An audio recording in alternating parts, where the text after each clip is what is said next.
For the last few months, a sizable portion of your team has been laid off. All the workload is now coming on to you and the others who are left behind. You feel like you're on the verge of burnout. What should you do? Welcome to Wiser You at Work with Atirakshit Bhatt. If you are also one of these people with a similar question, let's look at how you can handle this. First and foremost, understand that burnout is a serious problem that a number of people are facing. And burnout not only means being overworked, but it actually means devaluing yourself, going ahead and putting in a lot more than what you need, self depreciating yourself, and causing problems for yourself in the long run. It's therefore very, very important that you identify any signs of burnout and ensure that you stay away from it or move away from it as soon as possible.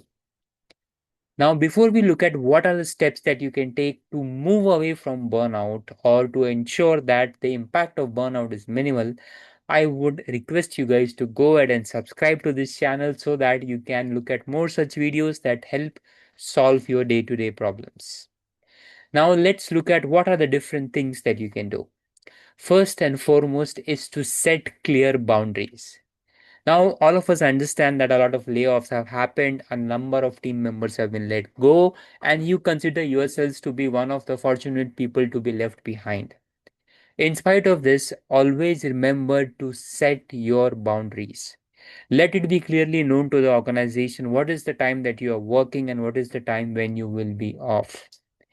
That doesn't mean that you strictly stick to your 8 or 9 hours if the organization requires, and you may stretch a bit, but still ensure that the boundaries are clearly defined, because without clearly defined boundaries, it's always going to be a problem. The second thing that you can do is to always prioritize the work that you have on your plate. You need to be sharp like a surgeon, prioritizing what needs to be treated first and what needs to be taken on later.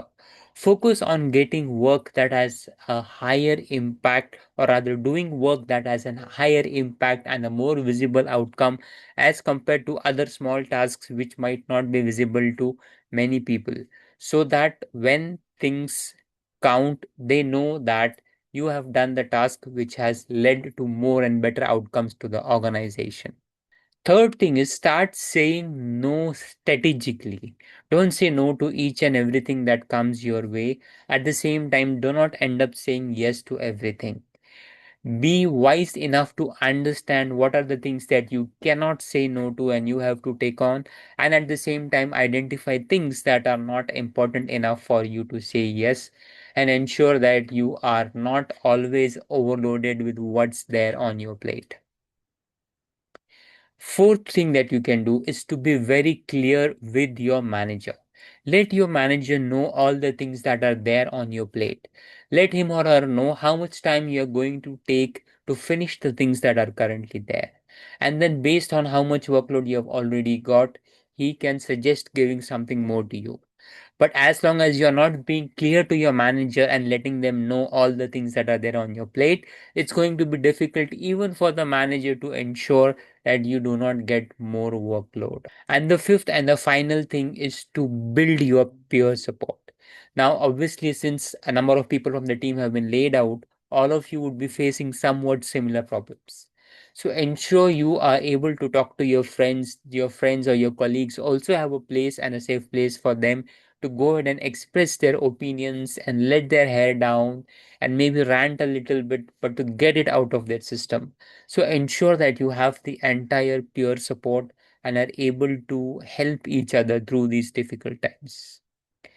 Now, I would like to clearly recount here one of the experiences that my mentees had where uh, almost 40% of her team had been laid off, and she started feeling like, she was the person responsible for keeping the whole team together, of ensuring that the team performs and the organization grows and everything, which ultimately led her to just black out in the office, right? She just fainted and had to be taken to a hospital where she spent quite a good amount of time recovering, and then she was on bed rest for almost 6 months. So do realize that getting into a burnout is not the solution to the team getting reduced or you having more workload. Because ultimately, in the long run, it will end up eating more of your time. I hope this has been really helpful for you. If so, go ahead and like the video and also go ahead and subscribe so that you can look at more such awesome videos.